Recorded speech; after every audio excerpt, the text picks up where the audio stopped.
পরবর্তী একের পর এক খবর সামনে আসছে। দক্ষিণ চব্বিশ পরগনার সাগরের শিবপুরে বিজেপি কর্মীকে মারধরের অভিযোগ তৃণমূলের উপপ্রধানের বিরুদ্ধে। তৃণমূলে ভোট না দেওয়ায় চড়াও বিজেপি কর্মীর ওপরে, বিপ্লব মণ্ডলের ওপর চড়াও হয় তৃণমূলীরা। কাঠগড়ায় উপপ্রধান সজল বারিক ও তার অনুগামীরা।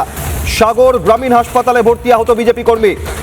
গঙ্গাসাগর কোস্টাল থানায় অভিযোগ দায়ের হয়েছে ইতিমধ্যেই।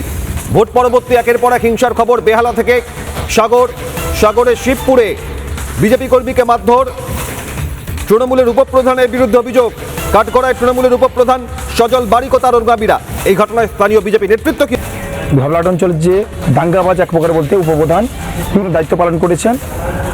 বিষয়টা হচ্ছে উনি একদম লাগাতারভাবে সকালবেলা থেকে একাধিক কর্মীকে শাসিয়েছেন। আমরা অলরেডি থানাতে ইনফর্মও করেছি।